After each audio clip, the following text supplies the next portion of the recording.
હવે કોઈ પણ પંજાબી શાક તમારે રેસ્ટોરન્ટમાં ખાવા જવાની બિલકુલ જરૂર નથી, કેમ કે આપણે ઘરે પણ રેસ્ટોરન્ટ કરતાં પણ ખૂબ જ ટેસ્ટી બનાવી શકીએ છીએ. હેલો ફ્રેન્ડ્સ, હું છું રશ્મિ સોની અને આજે આપણે બનાવશું વેજ કઢાઈ પનીર.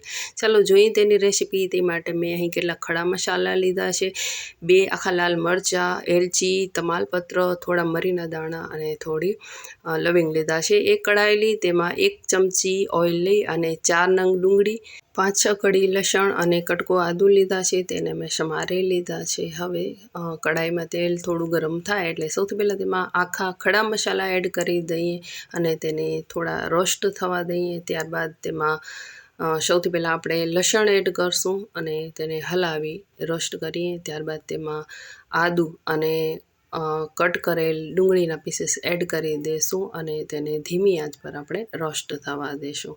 તો વિડીયો આગળ જોવાથી પહેલાં મને જણાવો કે તમે મારો વિડીયો ક્યાંથી જુઓ છો અને તમે ઘરે કયા પંજાબી શાક બનાવો છો એ મને કોમેન્ટમાં જણાવો. તો આ ડુંગળીની થોડી કચાશ દૂર થાય ત્યાં સુધી ધીમી આંચ પર આપણે તેને રોસ્ટ કરવાનું છે. તો અહીં મેં 1 ચમચા જેટલા મગજતરીના બી લીધા છે. આ બી દેખાવે તમને તલ જેવા લાગશે, પણ આ ઝીણા મગજતરીના બીજ છે. તો અહીં એ અવેલેબલ હતા એટલે મેં લીધા છે. હવે આ ડુંગળી છે તે થોડી રોસ્ટ થઈ ગઈ છે, તો તેમાં 4 મોટા ટમાટર કટ કરી અને એડ કરી દઈએ અને તેને હલાવી લઈએ અને ધીમી આંચ પર તેને ટમાટર સોફ્ટ થાય ત્યાં સુધી તેને કૂક કરવાનું છે.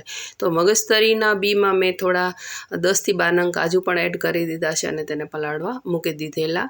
તો જ્યાં સુધી આ ડુંગળી ટમાટર સોફ્ટ થાય ત્યાં સુધી તેને ચલાવતા રહીને ત્યારબાદ પલાળેલા મગજતરીના બી અને કાજુ એડ કરી અને તેને સારી રીતે મિક્સ કરી ફરી ધીમી આંચ પર 2 મિનિટ માટે તેને કૂક કરી લઈએ. ત્યારબાદ ગેસ ઓફ કરી દઈએ. તો હવે રોસ્ટ કરેલા ડુંગળી ટમાટર વગેરે જ્યારે ઠંડા પડશે ત્યારે આપણે તેની પેસ્ટ બનાવશું. તો ત્યાં સુધી આપણે સાઈડમાં એક કઢાઈમાં થોડું ઘી લઈ અને તેમાં અત્યારે મેં અહીં 250 ગ્રામ જેટલા પનીરના પીસીસ લીધા છે, તો તેને ધીમી આંચ પર રોસ્ટ કરી લઈએ. જો તમે ઈચ્છો તો પનીરને ડાયરેક્ટ યુઝ કરી શકો છો, પણ આ રીતે રોસ્ટ કરેલા વધારે સારા લાગે છે. તો તેને હળવે હાથે ચલાવવાના છે, નહીંતર તેના ખૂણા મતલબ કે તે થોડા તૂટી જાય છે, એટલે હળવે હાથે ચલાવવાના છે. તો આપણો મસાલો છે એ ઠંડો પડી ગયો છે. હવે તેને મિક્સર જારમાં લઈ અને તેને આપણે બારીક પીસી લઈએ. તો સારી એવી સ્મૂધ પેસ્ટ બનાવવાની છે. તો આ પેસ્ટને તમે તેને ગાળી શકો, પણ મેં અત્યારે ગાળી નથી, જેથી મખમલી પેસ્ટ રેડી થાય છે, પણ મેં ગાળી નથી. એક મોટી કઢાઈ લઈ તેમાં 2 મોટા ચમચા ઓઇલ, 1 ચમચી ઘી એડ કરી, 1/4 ટીસ્પૂન હિંગ એડ કરી અને તૈયાર કરેલી પેસ્ટ એડ કરીએ. તો આ બધી પેસ્ટ તેમાં એડ કરી અને તેને સારી રીતે મિક્સ કરી તેને આપણે ધીમી આંચ પર કૂક કરવાનું છે. તો મિક્સર જારમાં થોડી પેસ્ટ છે, તો તેમાં થોડું પાણી લઈ અને આપણે આમાં એડ કરી દઈશું અને ફરી તેને ધીમી આંચ પર તેને 5થી 7 મિનિટ જેટલું આપણે કૂક કરવાનું છે. જ્યાં સુધી તેમાંથી ઓઇલ છૂટું પડે ત્યાં સુધી આપણે એને કૂક કરશું. તો 4-5 મિનિટ થઈ ગઈ છે. હવે આપણે તેમાં રૂટીન મસાલા અને કેટલાક જરૂરી મસાલા એડ કરીએ. તો 1/2 ટીસ્પૂન હળદર પાવડર, 1 સ્પૂન લાલ મરચ પાવડર, 1/2 ટીસ્પૂન ધાણાજીરું પાવડર એડ કરી અને તેને સારી રીતે મિક્સ કરી દઈએ. 1 મોટી ચમચી તેમાં પનીરનો સ્પેશિયલ મસાલો એડ કરી તેને મિક્સ કરી દઈએ. જો આ મસાલો ના હોય તો તમે ગરમ મસાલો એડ કરી શકો. સ્વાદ મુજબ મીઠું એડ કરી સારી રીતે મિક્સ કરી ફરી ઢાંકી અને 2થી 3 મિનિટ માટે તેને ચડવા દઈએ.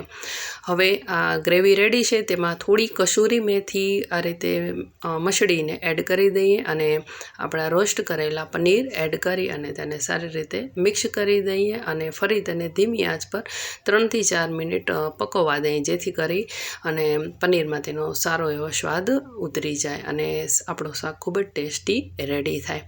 તો હવે લાસ્ટ ઇન્ગ્રીડિયન્ટ્સ તેમાં એડ કરી દઈએ. તો મેં અત્યારે મોડું દહીં, જે મલાઈદાર દહીં છે, તે એમાં એડ કર્યું છે. તેને મિક્સ કરી કૂક કરી અને ત્યારબાદ નીચે ઉતારી લઈએ.